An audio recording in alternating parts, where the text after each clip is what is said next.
Mughal empire को इतिहास के सबसे बड़े साम्राज्यों में से एक माना जाता है, जिसने करीब 200 वर्षों तक भारत पर राज किया। यही वजह है कि भारत के इतिहास की कहानी मुगलों के बिना अधूरी है। भारत में मुगल काल की शुरुआत 1526 में शुरू होती है, जब बाबर ने 21 अप्रैल 1526 में पानीपत की लड़ाई में इब्राहिम लोदी को हराकर दिल्ली में मुगल साम्राज्य की नींव रखी। वहीं कहते हैं कि भारत पर 49 सालों तक राज करने वाले मुगल सम्राट औरंगजेब के शासन काल में साम्राज्य इतना फैला कि लगभग पूरा उपमहाद्वीप मुगलों के नियंत्रण में आ गया था। हालांकि समय के साथ मुगलों ने कई लड़ाइयां हारी भी। इस वीडियो में हम आपको उन योद्धाओं के बारे में बताने जा रहे हैं जिन्होंने मुगलों को विभिन्न लड़ाइयों में बुरी तरह हराया। नंबर 1, छत्रसाल बुंदेला। बुंदेला राजपूत वंश के राजा और भारत के महान योद्धा थे। छत्रसाल बुंदेला ने मुगलों से लड़ाई लड़ी और बुंदेलखंड में अपना साम्राज्य स्थापित किया। कहते हैं कि जब वो 22 साल के थे तब उन्होंने अपनी सेना के साथ मुगलों से लड़ाई लड़ी थी। औरंगजेब ने कई बार उन पर हमला किया, लेकिन उसे बार बार हार का सामना करना पड़ा। उन्होंने 1720 के दशक में मुगलों से स्वतंत्रता की घोषणा की और 1728 में मुगल खान द्वारा हमला किए जाने तक मुगलों का विरोध किया। नंबर 2, बंदा सिंह बहादुर। बंदा सिंह बहादुर एक सिख योद्धा और खालसा सेना के सेनापति थे। उन्हें गुरु द्वारा आशीर्वाद के रूप में 5 तीर दिए गए थे। उन्होंने 1709 में समाना की लड़ाई में मुगलों को हराया और शहर पर नियंत्रण हासिल किया। वहीं उन्होंने सोनीपत की लड़ाई 1709 और संधौरा की लड़ाई 1710 में मुगलों को पराजित किया। वहीं बाद में उन्हें मुगलों ने पकड़ लिया था और बहुत यातना के बाद 1716 में उनकी हत्या की थी। नंबर 3, पेशवा बाजीराव। पेशवा बाजीराव को बाजीराव बल्लाल के नाम से भी जाना जाता था और वे मराठा साम्राज्य के 7वें पेशवा थे। पेशवा के रूप में उन्होंने कई लड़ाइयों जैसे कि दिल्ली की लड़ाई और भोपाल की लड़ाई में मुगलों और उनके जागीरदार निजाम उल मुल्क को हराया। नंबर 4, संभाजी।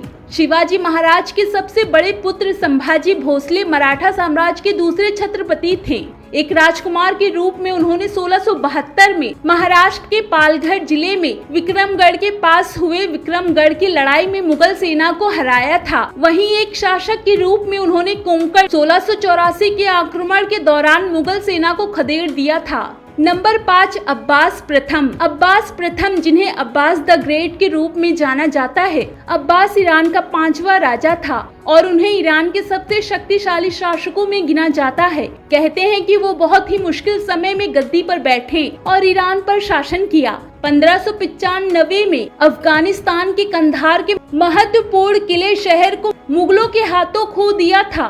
वहीं 1621 में उसने अपनी सेना को इकट्ठा किया और कंधार की ओर कूच कर गया। मुगल बादशाह जहांगीर प्रतिक्रिया करने में धीमा था। वहां पहुंचकर अब्बास ने किले की घेराबंदी कर दी और करीब 45 दिनों की घेराबंदी के बाद शहर गिरा दिया। नंबर 6, गुरु गोविंद सिंह। गुरु गोविंद सिंह सिखों के 10वें गुरु थे। उनके पिता गुरु तेग बहादुर को मुगल साम्राज्य औरंगजेब ने मार डाला था और जब वे सिर्फ 9 साल के थे तब वे सिखों के नेता बन गए थे। 1699 में उन्होंने खालसा पंथ की स्थापना की।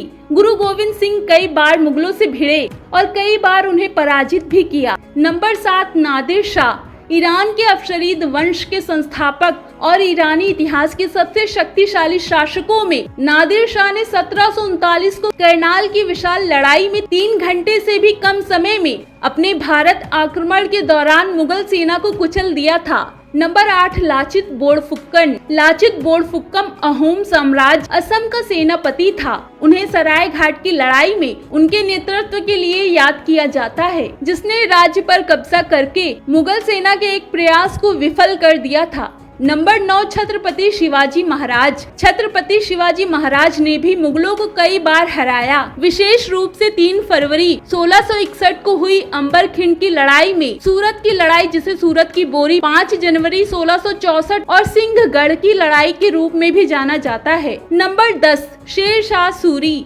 शेर शाह सूरी ने भारत में सूर्य साम्राज्य की स्थापना की और जिनकी राजधानी बिहार के सासाराम में थी। शेर शाह ने बाबर के बेटे और मुगल सिंहासन के उत्तराधिकारी हुमायूं को 2 युद्ध में हराया था। पहला 26 जून 1539 में चौसा की लड़ाई में और फिर 17 मई 1540 को कन्नौज की लड़ाई में। कहते हैं कि हुमायूं अपनी जान बचाने के लिए अपने भाई के साथ युद्ध के मैदान से भाग गया था।